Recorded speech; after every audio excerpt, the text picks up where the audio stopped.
Hi everybody, I'm Vidyut Joshi from Babler Early Learning. This is probably our third session, the Vision Pack series, and our session today is Weave Your Magic, a story a day. Welcome each one of you. I really appreciate your presence here. We've received a lot of registrations for this session, so it's beyond doubt why so, because stories are interesting both to children and adults alike, isn't it? In fact, stories are the essence of human relationship, and that's how humans have communicated right from the beginning of time. So, when you tell a story, you actually spark a communication, and your story is actually a collection of your experiences, isn't it? And we have to understand this profound impact that stories have on our life. They actually shape our lives, doesn't it? All our interactions that we have amongst us, both our personal as well as corporate interactions, they all the time we are telling stories. In fact, if we look around ourselves, everything around you is crying out a story actually. Even our the Babler story actually happened over a seemingly interesting conversation at an informal luncheon meeting. So that's how stories are actually a kind of bonding between us that keeps happening all the time. And even in the social media world, if you look around, they have adopted this jargon of stories. So you have your story, my story, and we are always ending up liking each other's stories, aren't we? So this is something that we need to think about. So today, in this session, we have with us, a top wizard in this field, and she is going to give us an insight into, the importance of storytelling. In fact, we have a very packed session today, so I would urge you all to remain till the end of this session and enjoy it. So we have a live storytelling session from her, and of course there will be two of our parents sharing their experiences, and of course followed by a Q&A session towards the end. So I would urge you all to hold your questions and type them in your chat windows towards the end of the session. So let us meet this wizard. She's our expert, Mrs. Surekha Dey. So Mrs. Surekha Dey is an early childhood care and education expert. She happens to be the founder member of Singapore Storytelling Circle, and she has led several international workshops for educators in storytelling and process drama. So she has also been an educator as well as the head of Green Hills Public School. So welcome, ma'am. Surekha ma'am. Thank you so much, Vidyut and Babler, for inviting me. And hello to all you lovely parents and babies out there. I can hear some of you, the babies. And I'm sure what I have for you today will really help you to tell stories to your children. Yes, great, ma'am. So, ma'am, first of all, I would like to ask you, what is the impact that stories have on us? Why are they so important? Could you tell us a bit about that, please? Yes. You said, a lot of things about the importance of how stories actually make up all our memories and how it's used even by social media. But I want you to, go backwards many thousands of years ago, and look at how we as a race of, humankind evolved. When we evolved, it was only through oral culture. What do I mean by that? There was no writing. So all knowledge was passed down to generations. All information was done through stories. Yeah. So that is the way that the brain has been wired. So the brain of a human being is wired to get knowledge through stories. That is why it's so important. And in Babler, you already know the importance of the baby from 0 to about 5 or 6 years, when all the brain's neurons are getting, synapses, it's called. Yeah. So this is what storytelling helps to do. So that is why it is so important, because what you can do is, through storytelling, you can actually raise or fast track the way that your child is learning. Yeah. And this is the magic of storytelling. Yeah, so. Absolutely. Yeah. So it's like you are creating a kind of a bond between yourself and your child also, and you're like immersing that child in your experience, isn't it? Yes. Let me, tell you a little bit more than that. There's much more than that. Actually, Mm-hmm. there are three areas of the brain that storytelling is working on. Mm-hmm. There is the literacy side, because you're using language to tell a story. So, right, you may think that your 3 month old or a baby that's like, just under a month old cannot understand or it's not going to benefit. But on the contrary, it will. So, one side is the literacy side.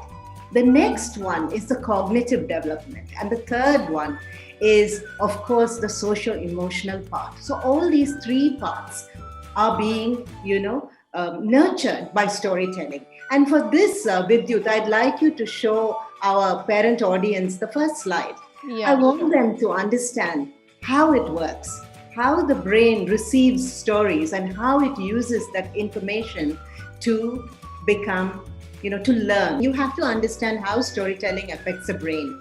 So you can see from the picture, that let's look at the first part of it, which is the cortex activity.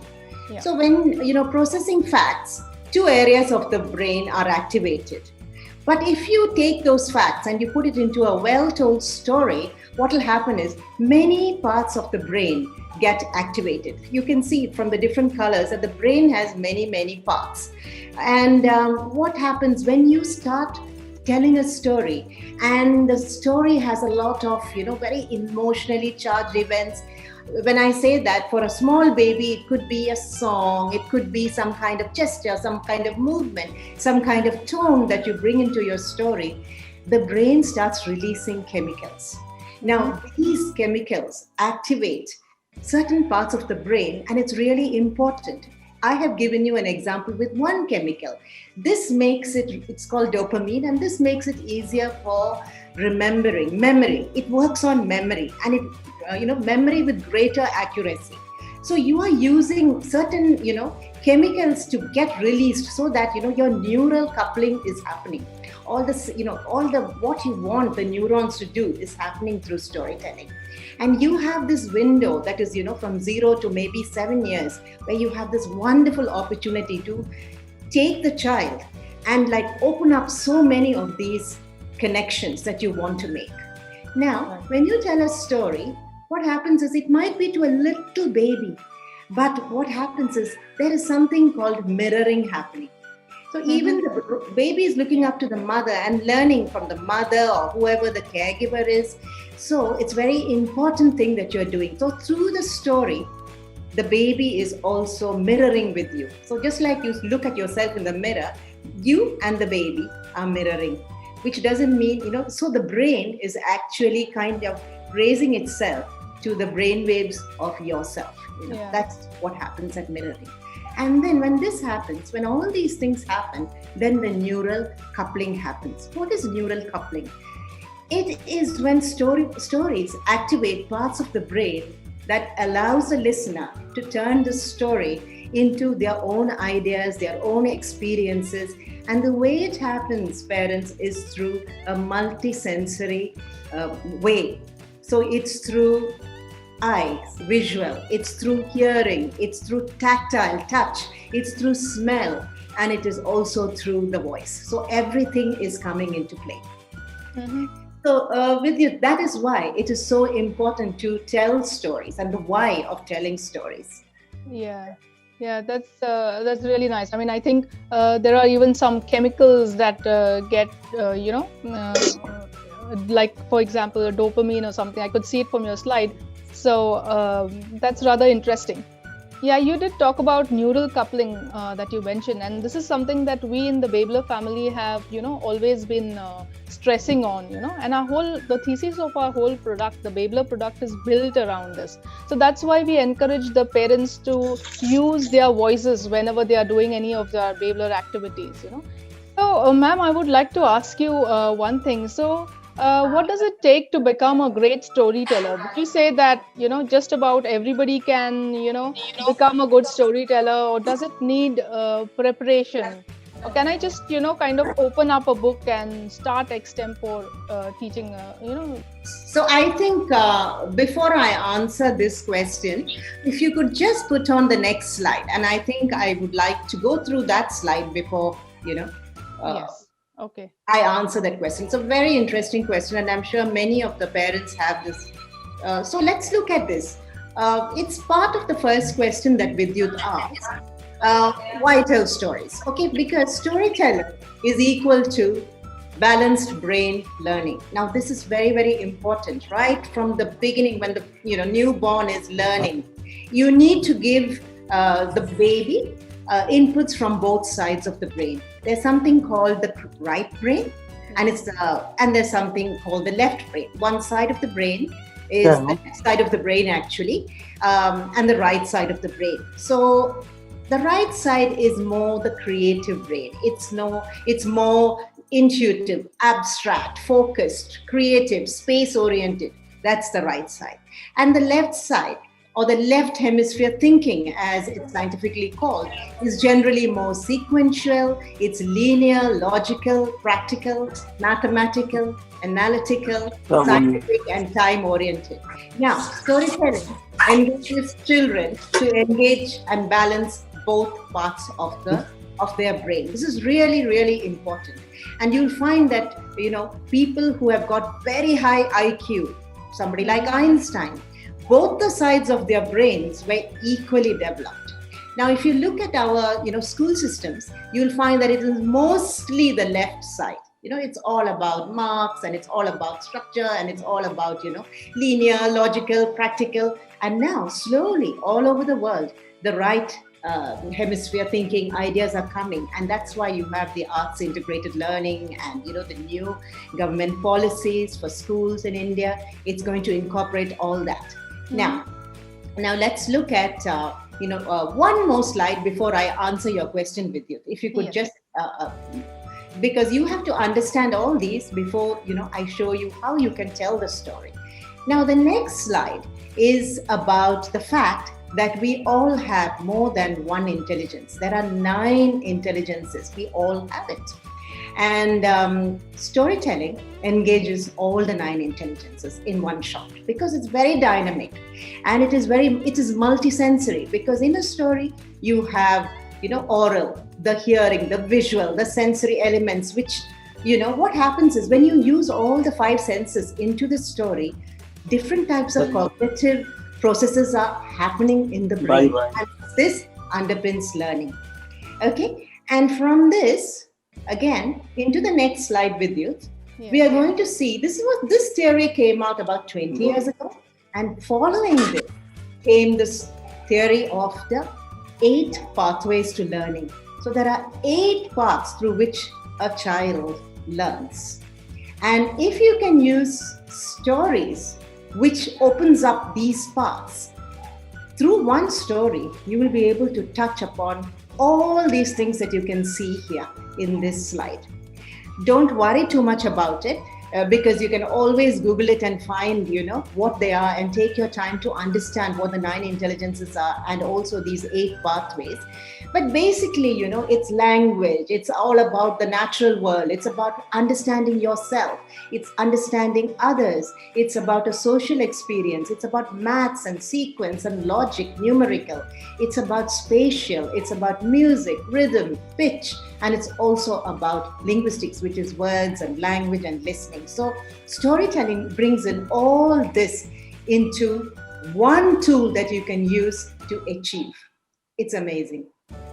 Okay. One question that I had was, do we need to do preparation as such for storytelling, or can I just, pick up a book and start to read to my child? Okay, very good question. Just like there are developmental milestones, as a baby grows up, the fact that, what is the baby able to do, it's the same way you match the story along with that milestone. And just to give you an idea, let's say that, the baby is under 6 months old. What are the developmental things that are happening with the child? Okay, what are the motor skills? What are the sensory skills?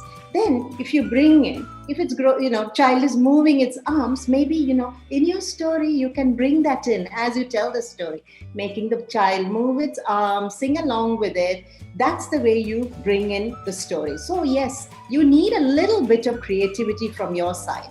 And once you open a book and you read it before you tell it to your child, you can decide what you want with it. You can change it the way you want. You can make it into a song. You can make it into sort of many ways you can take the story and change it.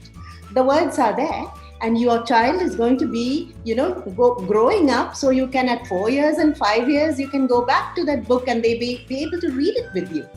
But when you start with a little one, you have to be aware of what that little one can understand when you just read a story to it. Because remember, the little one is not a mini you. There's a law, it is evolving. The brain is evolving. So you need to go with that flow for maximum benefit. Yes, they will love to watch mama and they will, or papa or grandma, and see what they are saying. And, they may not understand it, but they'll feel very comfortable. They'll sit on your lap and they'll look at you very happily. But you want much more than that. Yeah. So there are many ways of getting there. You can take a story and make it a sound story. What is a sound story? Because that's, you're using sound as the sensory tool there. You can take, let's say, the story of the three little pigs, and you teach the baby, or maybe the baby is between, just doing consonant sounds, ga, ga, goo, goo. Make them say that for certain, when you point to something and it's a bear or it's a pig, let him have a little sound for it. So that you make the sound, she will start imitating. That's about all. And you can make him point to it. That kind of little things you can do. That is a sound story. And a very simple sound story would be, if it is old MacDonald had a farm, let them do all the sounds as they're a little older, 15 months, 16 months. They can do meow, they can do bow wow. Make them do it. Make it experiential. So you are not the only one talking. They are in it with you. Only then the mirroring will happen. Another one is gesture story, where you can do the movement with them, with the story. Okay, so that is another way of doing it. And another one to do is the sounds. You can bring sound, you can bring movement, you can bring gesture. And I'm sure in your mind you're wondering, what is this all about that I'm talking about? So let me take you back to a story that we are all familiar with, and I think it's one of Babler's books, and it is Goldilocks and the Three Bears. So one second, ma'am. What I would like to ask you here. So what you're saying here, every story, you actually, depending upon the age of the child, you look at the cues that the child is sending you, and then you prepare your story accordingly. So is that what you're saying? And now you're going to tell us about how not what the cues, it's what the developmental milestones are for that particular age group. So maybe when the child is under 7 months old, they're just about learning to babble something. So using those kinds of words into your story and encouraging the child to do it along with you will engage the child also. Yeah. So you watch at what stage your child is and try to incorporate that learning into your story. So you prepare it in that sense. You can't just take it off the book and read it to them. Correct. That's not what you do. Correct. You can start like that, but then slowly you can focus, zoom in on one picture, and you'll decide, okay, today I'm going to show them parts of Goldilocks' house. So I'm going to point to the chair. I'm going to point and say chair. Or if you want to do it in your mother tongue, that's fine too. You can do the whole story in mother tongue. That's no problem. Yeah. Okay. We'll come to that's what I'm trying to say. So there'll be a time when children will start imitating words. It might sound like gibberish, but they're trying to imitate. Make them say that into the story. Repeat it with you. So it may take a long time to finish a book. It doesn't matter. You can do it slowly. Okay. Fine. So now, so you're going to tell us something about, how to kind of engage the child. Many of our parents have been, in fact, we had collated a lot of question and answers from our Babler parents, and many of them had, kind of said this, that our child does not sit and listen to the story that we have to say. So probably you are going to be telling us about how can one engage a child much more, right? See, I'm sure when they think back, they will realize that they have it. We always make these mistakes. We think that our child is a miniature version of us, but Mm-hmm. no, they are still evolving. The brain doesn't understand many things that maybe you're saying the story and the child is completely, unable to follow it. So you have to, see. Um, what is the child doing when you are telling the story? Maybe it's a 2-year-old who's not listening to your story. So maybe Right. there is something that you are using that is kind of not fitting in with that milestone of the child and is not getting engaged. That's why I said the stories Yeah. have to be re-scripted, so to say, Right. and then done it to suit that age group. And I will give you some Yes. examples. As I told you, Goldilocks. Make the Goldilocks into a song. Song is nice, and children love to hear you singing a song. And in the song, certain key words in the story of Goldilocks and the Three Bears are repeated. The story is not exactly like that from the book that you have, but it has all the main elements from that book. It has the characters from the book, it has all the objects from the book, but it doesn't have the same kind of flow of the beginning and the middle and end of the story. It doesn't matter at that stage. Right. So this is how that story goes. So you might want to listen to this and maybe try to remember the tune. If you do forget, I can always give you a link, and you can send it to them. So it goes like this. So make sure your child is sitting with you, and you can always hold her hands or his hands when you do this. So when Goldilocks went to the house of the bears, what did her two eyes see?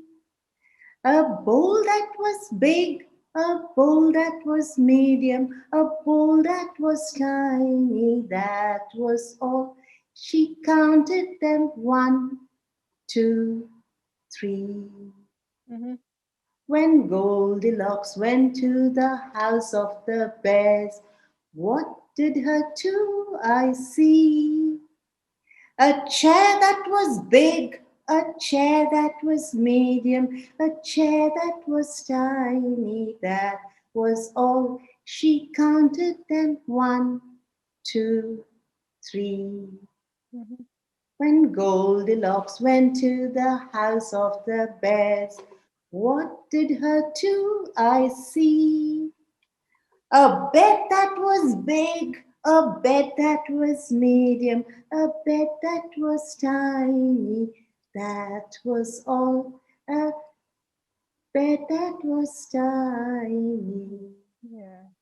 So that's all. Here, the objective of this is because little babies, they like soft singing. You don't want to scare them with lots of voices, and they don't want that. So this is a way. But look at the repetition here. You're repeating the numbers. You're repeating the size. It's all mathematics coming in here. The size, big, medium, and small. And then as you, move on, you can actually link it to the things in your house. Big, medium, small. Reinforce that vocabulary. Make them touch a chair that's big. And it's all visual cues you're giving them and all. At this stage, because that's what is developing. At that age, that is what the child is, using the most, the visual and the oral cues. Correct. Okay. That's great. That's amazing. This song was very nice, and in fact, in Babler itself, along with the story, we have in our application exercises, we are providing this. We are providing them these 3 bowls: a big, medium, and a small bowl, so that the child can do a story on his own as well when he's a little older. Also, I think it's giving them the ability to apply this knowledge to the world outside. Yes. Big car, small car, tiny car. Absolutely. Medium car. Or it's going to, so everything they see, they'll start identifying with sizes, and I've seen so much with the little ones. So it's like helping them to relate to the real world, and I think until that story is on, you'll always hear your little one always say big, medium, small, big, medium, small all the time. Yes, they will. And then you can slowly bring in, once you open the book and you're going to show them the bowls with actually the porridge. How are they going to, how are you going to teach them the fact that it's too hot? Yes. Now, remember, this is where I want you to understand. When you say the word hot, our brain has already made patterns because we are all, more than 20 years old. Mm-hmm. So, what happens is the brain has got more than 1 billion combinations of hot. And then when you see something, maybe it's, fire burning somewhere, it's a forest fire, or it's a volcano. Immediately the brain will, do these very at the split second, less faster than that, and they will tell you it's a volcano. It's a bit like an MRI, where lots and lots of images are inside the MRI, and when they do the MRI scan, what happens is it picks the right one or the closest match to yours. Correct. Okay, so that's amazing. These are the patterns that we are trying to create in our child, and we are giving them the step up, by doing these stories. So from this hot, the child will then, when you're eating, you explain to the hot.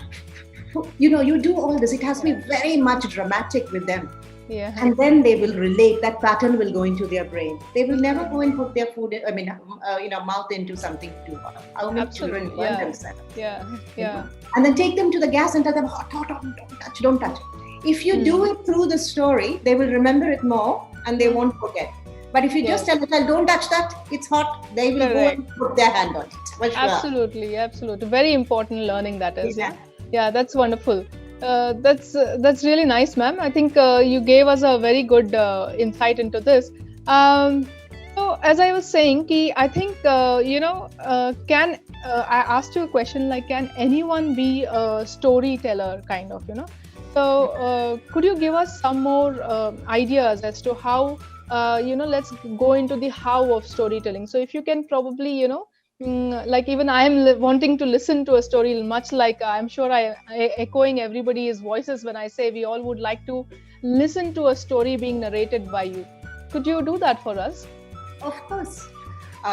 Anyone can become a storyteller, to answer your question, because that is how we've evolved. We are learning through stories. We do it every single, waking hour we are telling some story to somebody, or we are telling it ourselves. You'll see children also. They're always talking to themselves and telling stories. Have you seen that? 4-year-olds. But we do it too, but we don't do it outside. It's happening in our brain. Right, absolutely. So it's very interesting. Yeah, so actually we are, when we tell a story, we are probably taking them on a journey through our experience, kind of.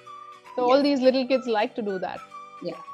But it has to be experiential. That's why I'm going on talking about the multisensory. It can't be just book and then say, once upon a time there was a little girl and she lived in the forest. Yes. Or she went to the woods. No, it doesn't work like that.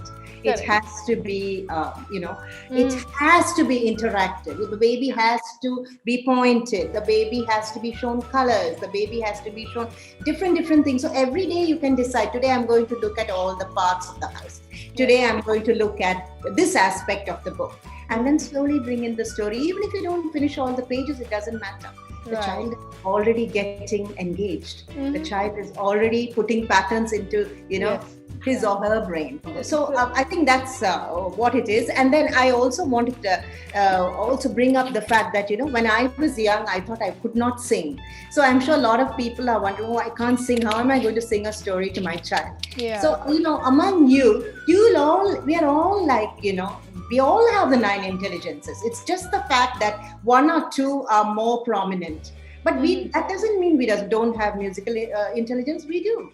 And if you sing, and your baby will never think it's bad. It will think it's a very beautiful song. So please try to sing. But if you're not very comfortable singing, and especially, if you say, I don't know nursery rhymes, I don't know many of these English, it doesn't matter. Sing the nice songs from your own mother tongue languages. Take the tune and put it into words that you create for the specific song. Right. So one very good way of doing that is use the songs that they really like. For example, the wheels of the bus go round and round. So, 3 little bears lived in a house. I just made that up. In a house. The 3 little bears lived in a house. In a house. They love this tune. So you can take any story and you can go on making it up from the same song. They'll be very happy.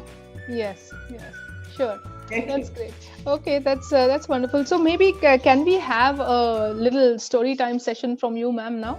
Yeah, sure. And what I'll do is, because we have so little time, Yeah. and I can take a whole day to show you how sound stories work. I can Mm. take a long time, or maybe another session to tell you how movement works. But I'm going to combine it all and do a 5 minute story so you get an Okay. idea. Yeah. So, one of the reasons that children don't get engaged is because they're not part of the story. They are sitting and looking at a book, and sometimes all the words you're saying they don't get, because even up to the age of 1, they probably understand about 50 words. So maybe this storybook that you've opened, there are lots of words they don't understand. So what do you Right. do?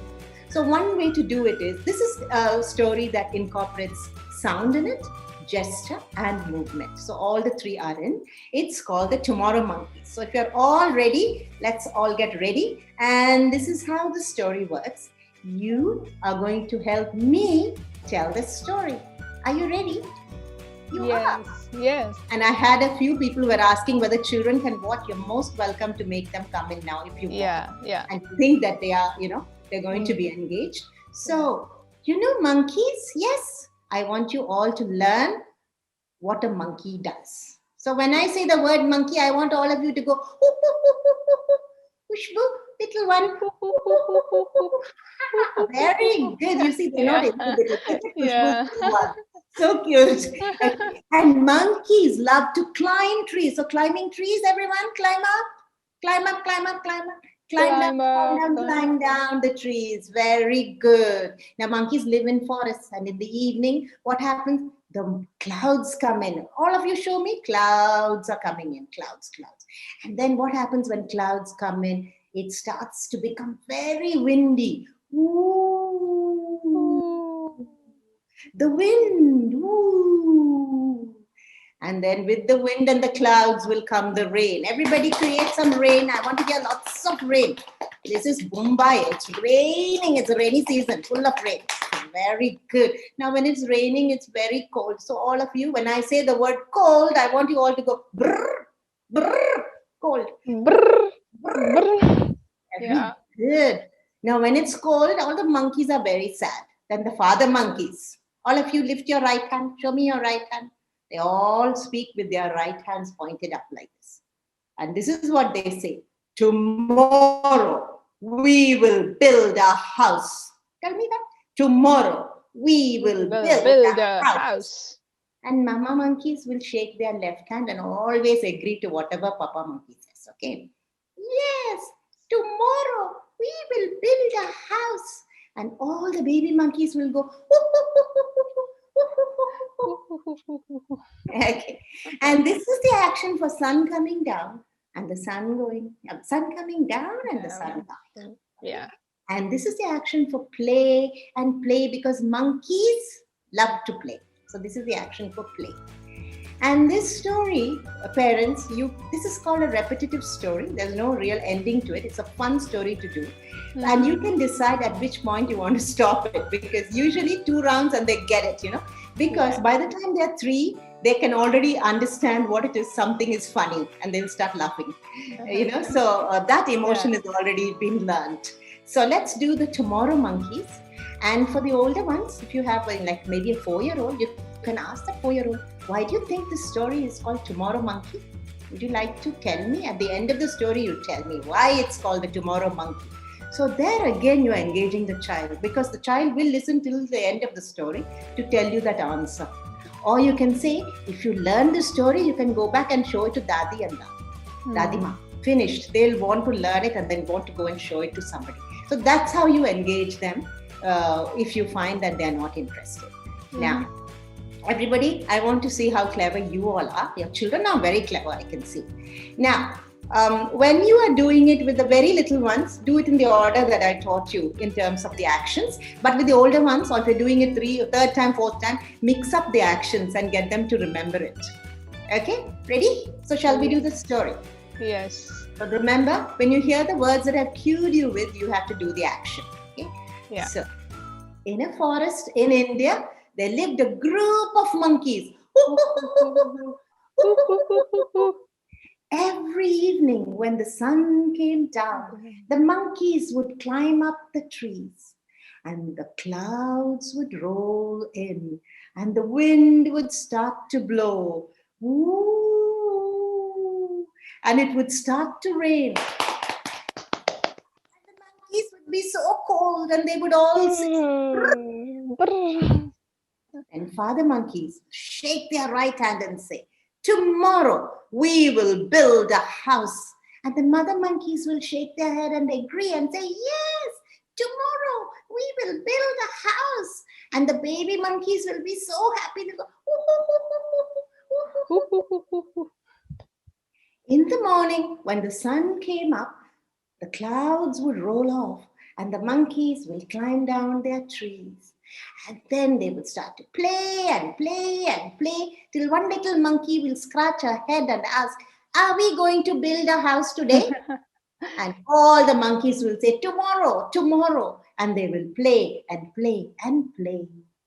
Till in the evening, when the sun came down, the monkeys would climb up the trees and the clouds would roll in and the wind would start to blow. Ooh, and it would start to rain. And the monkeys would be so cold. And then the father monkeys would shake their right hand and say, tomorrow we will build a house. Yes, tomorrow we will build a house. And the little monkeys would go. When the sun came up, the clouds would roll off and the monkeys would climb down the trees and they would play and play and play till one little monkey would scratch his head and ask, are we going to build a house today? And all the monkeys would say, tomorrow, tomorrow. And they will play and play and play. So do you think they ever built a house? Tomorrow monkeys. Are you a tomorrow monkey?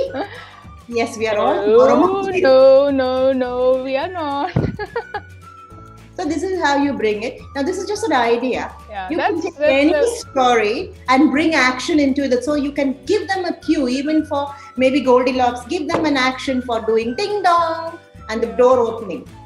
So again, the story, the wheels of the bus, the doors of the house go open and shut, open and shut. So bring it into the story. These are all like little ideas that I have because, you can really make the story come alive for them. Yeah, that's amazing, ma'am. That was a fantastic session. So, you got everybody into this. So I think that's a very good one of how to engage your children. That's amazing. I really love it. Give me 2 more minutes. I'll do the Three Little Pigs. I think it'll be very valuable for them. Okay, sure. Complete finger play. The Three Little Pigs can be very scary for children because of the wolf.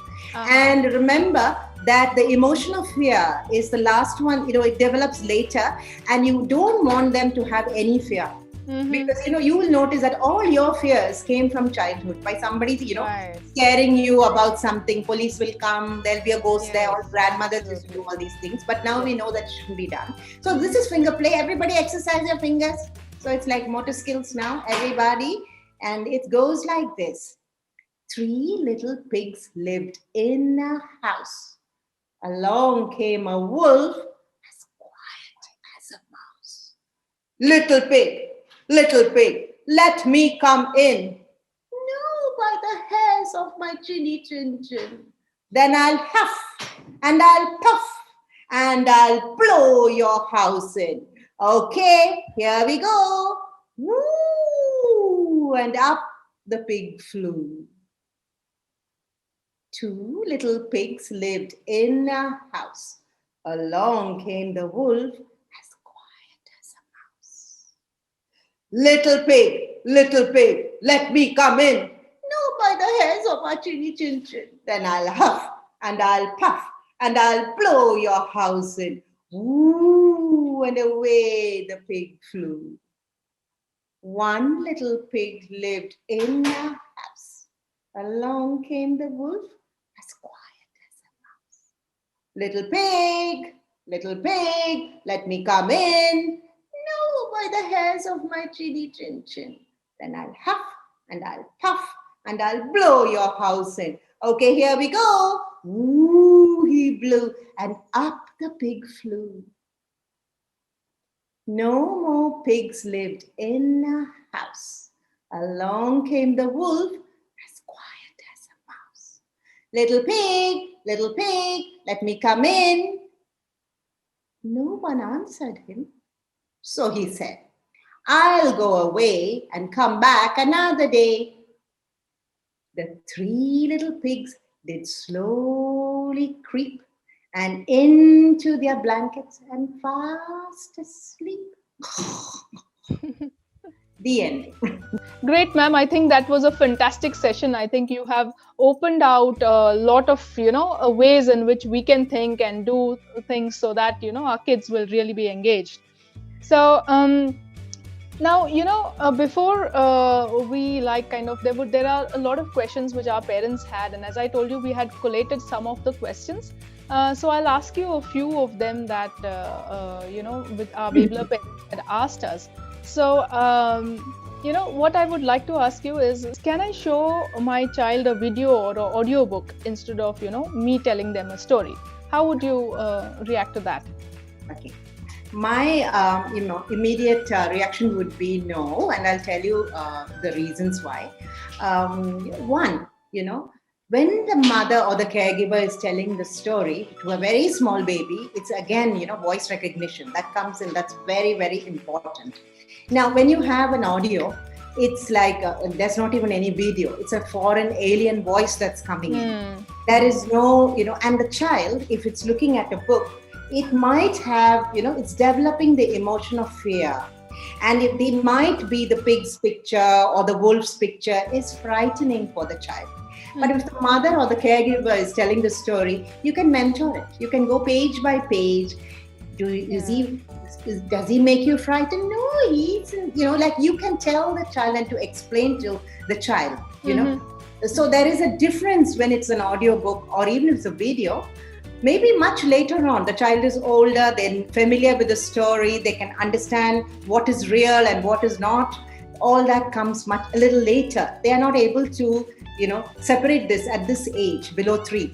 So I think an audiobook is not a good idea. It's a good idea for mothers or anybody who's telling the story. If they're unsure about certain words, they want to know the tones that they have to use. They want to know, maybe the pauses that they're using so they can learn it and use it as a kind of a resource, but not to show it to the children directly. Yeah, so definitely it's a no for the children, but you can read it and just to know maybe some difficult words for you. So you hear it first and then that's like a prep for the caregiver. Yes. That's great. And also another question that we've been asked often is there a best time to tell a story? You will, when you look at the net, there are lots of different opinions about this. And sometimes people say any time is a good time for a story. But if you're going to do it like a book a day kind of thing, building a routine is very good for the child. Because, as they grow up and they're going to school, after 3, they're already getting prepared for preschool and they need a certain routine in their lives. So, and at the same time, you as the caregiver, mums, dads, grannies, your child. Maybe on a particular day, though it's a routine for you to tell the story, the child may not be ready that day for a story. She or he is playing and more interested in that. If you drag him now, story time, come, sit story. The child is not going to be engaged. Okay, so I think setting a routine is good. And maybe bedtime is good, or any time that you decide when the child is fed, happy, willing to absorb the story, that's a good time to tell a story. And at the same time, you can decide, and maybe you will decide that this, the child is not in a good mood, he's a little bit in a off. I'm going to tell him a nice story through a song and make him, forget about. He might have fallen down, hurt himself, so you want to tell him a story to make him feel better. Yeah.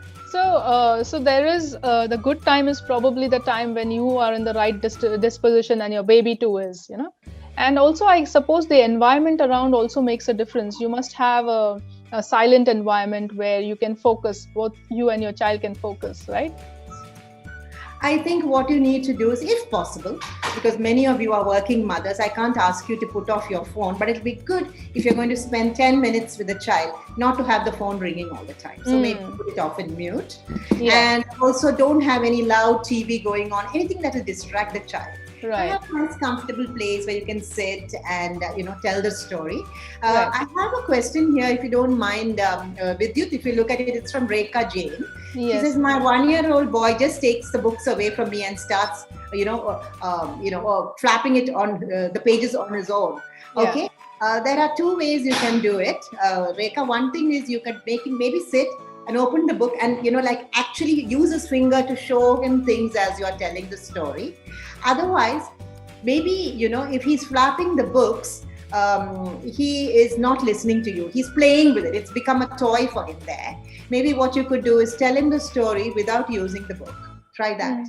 Tell him the story, and then maybe give him the job of turning the page. So use that, what he likes to, he likes to flap the book. So hold his finger and then make him go through the story with you, and then say, then when it comes to turning, try that. There was another question that we had was, how do I tell a story in English? I'm not so fluent in English. So do I have to tell the story in English, although I'm not fluent? Okay, this is a very good question, and I think it's a very important question, because, being bilingual has actually shown that the children who are bilingual actually become more intelligent. How does that work? Okay, if you look back at the processes that we spoke about, you have the language development. Okay, is one of them.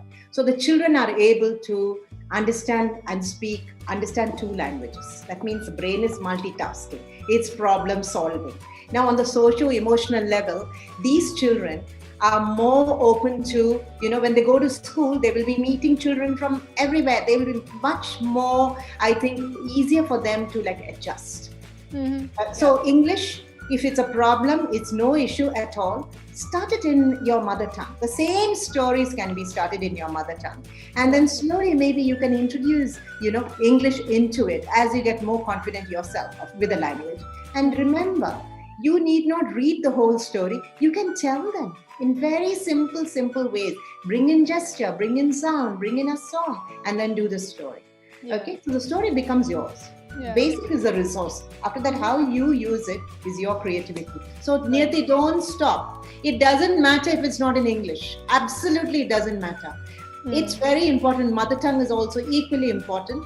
If you have a problem with English as a language, to tell the whole story, start using words. So if it is Goldilocks, you can use tree. You can use your mother tongue word and then show her, tell the word tree, so that they are very good. Because in the brain, the pattern will be made in different areas. One will be for English, one will be for mother tongue. The patterns are like that. And then they will recall. So what happens is, bilingual children, when they start writing, they will be better in writing. They will be better in speaking. So do not give up. Even if you feel like you're not good enough in the language, definitely a few words. You can read English words to him. So do that. It's very important. And another one very important thing, when you open the book for the child, you may think the child cannot read, right? But the child will understand English is running from here to here, left to right. They're observing all that. How is the mother opening the book? How she gently turning the page. The baby is only 4 months old, but they are watching because visual cues are there for the baby. It understands visual. And then, it's also understanding that, these are sounds which join together to make words. These are the unknown things that are happening in the mind or the brain of the child. So do not stop. It's very important. Even if it's for 5 minutes, do it with a little baby. So actually in Babler, we have provided, books in different languages. In Indian languages, we've provided so many books. So they see stories in the languages which they have selected also. So that was our purpose also.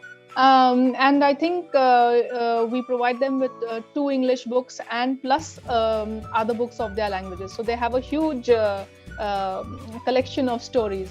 And somebody here was asking also about, can you suggest books and flashcards? So our Babler routine actually provides you with your age-dependent activities for you. So your flashcards also and your storybooks are, selected for the age of the baby. People there have. are two questions on chat Yeah. which are like similar from Niyati and Dr. Bhairavi. Maybe Correct. for both of you, Niyati, you've also asked me, should I continue Twinkle Twinkle Little Star? I was telling them before you came that storytelling also has a developmental path. So you kind of match it with the developmental path of your baby. So at 4 months, what is the baby doing? It's okay. It's making consonant sounds like ga ga ga ga. It's gross motor skills. It's able to move its legs. So when you do the story, make your baby also do the ga sounds with you. It doesn't matter if it is not following the exact pattern of the story in the book. You can bring in the sounds. You can bring in songs. It is very important because the child is not understanding Twinkle Twinkle Little Star, but it is that closeness with the mother. You're putting her or him on your lap and you're singing the song to him or her. So for audio, they're listening to words, they're listening to sounds, they're listening to rhythm. This is all important. Rhyme. So these are like all making, certain chemicals in the brain get activated. So the very fact that it is rhyming and there's rhythm, there's musicality in the song. So it's starting like that. Then as the milestones move more, then there will be a little bit more understanding. You can actually maybe show the picture of Twinkle Twinkle Little Star. Use the little finger, star, twinkle twinkle, or use the fingers, twinkle twinkle. They'll start copying. They'll try to. So there are many things you can do if you know what your baby is doing. Plan your story, give the story in such a way as a stimuli so that they are using the skills that they know, they feel it, And you'll be quite surprised. The children are already making patterns in the brain. So the boy is actually taking the toilet and he's applying it in the world. From the picture, he is now connecting it to something over there. That is amazing. That means the children have it in them. You're giving them the stimuli. How many books should we introduce? Yeah. So I think there is no dearth of books. Ma'am can answer that better, obviously. I think from one book, you can go on talking about many, many aspects of learning are there, even in one book. So you don't have to worry about how many books. Children love repetition, and each time you do it, there'll be a slight, you can change your tone a little bit, you can change, bring in another character, you can make it more interesting. Yes. But I suppose, if the child is willing to have lots, likes reading, then maybe you can introduce, there's no particular number. That will leave it to you and your child. Yeah. Okay, so I think that's great. These were our questions that were the common questions that we had. What I would like to do, ma'am, here is now we had two of our parents whom I had invited to share some of their experiences with us. So I would like to see if Sangeeta Upala, is Sangeeta there? Hi Sangeeta, it's great to have you with us. Can you share some experiences of yours with Babbler that you've had? Yes, I would love to do that. And thanks for giving this opportunity. Ma'am, thank you so much. When you were talking and I could relate things, as you said, there was one thing that age appropriate telling. I'm a mother of a 2-year-old son. I have a son. And first thing I did was I made him curious. I did not tell any story on the first day. I only used to introduce characters to him. For example, there was a story on Akbar Birbal story. For us, we all know Akbar and Birbal. Right. First, initially, I used to on the first day, I told him that there is a kingdom. Akbar is the king. Birbal is the minister. That is the end of the story for today. Next day, when I opened the page, I used to ask him, do you know him? He's a minister, he's the king, this is a kingdom. So what happened, next was his curiosity. Yeah. It increases his curiosity, and he used to ask me what is happening? What is the next page? Correct. So I was thinking every story as you already told this ma'am, that this story should not, we are not going to end the story today. It can happen over days. Right. But, giving some time for him to understand things made him more curious. And this curiosity, I think, also helps in other things of the baby. And after that, he started being curious in everything. I think 2 to 3 years age is that curiosity age. He keeps asking me, what is this? What is that? So that I have introduced into the stories, and as ma'am also told that it should match the milestones of the baby. And one more thing I would like to talk is about association, how he started associating things over time. For example, there was a story on a life cycle of a butterfly. From the egg, a caterpillar comes, and then pupa and butterfly.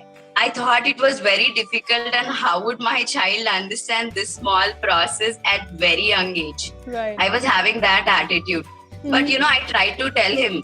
In one picture, there was a cycle of that, and I showed only that to my baby. And the second day we started introducing those words, and it started becoming easy for him to pronounce that word caterpillar, egg. And I'm so wondered, today morning he was playing with beads, and there was a bead in oval shape. It exactly resembled a egg.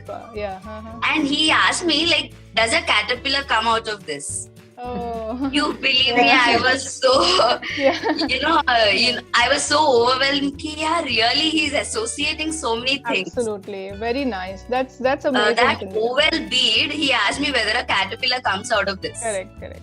That's the pattern I told you. He's saved that pattern as a caterpillar's egg. So and it's connected it.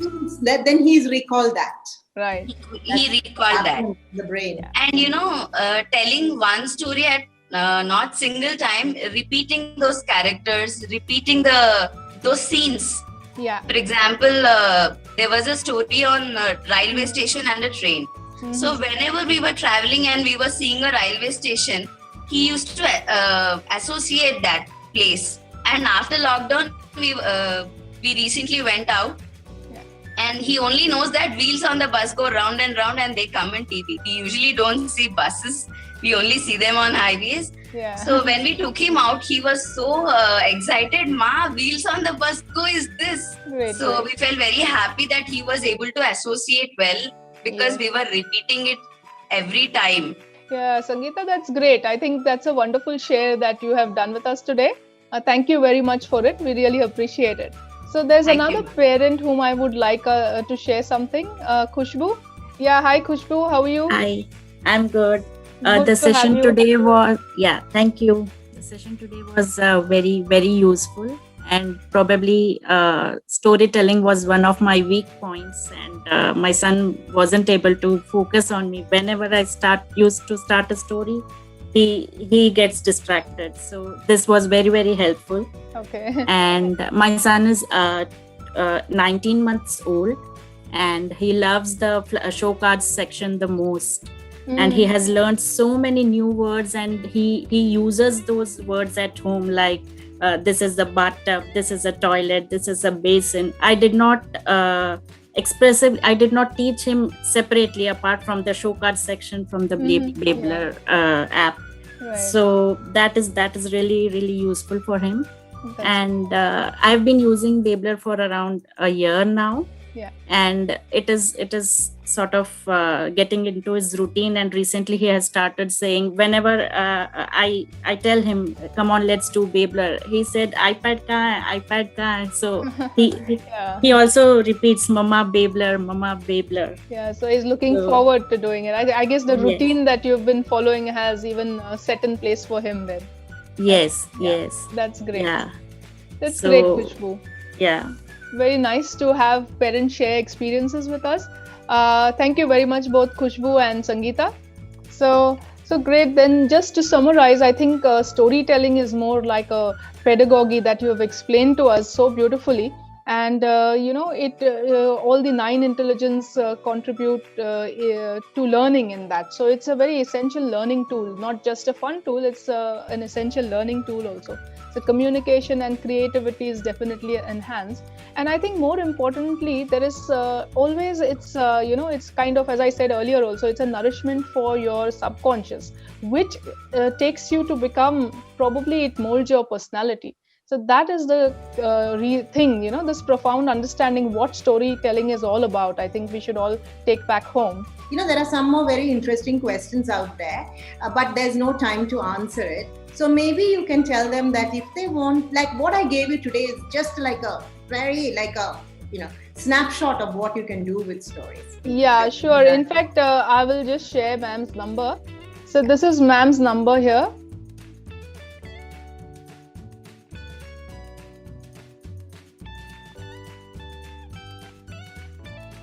And thank you, ma'am, very much for your sharing and the beautiful story that you told us. We all loved it, and looking forward for maybe another session like this some other time.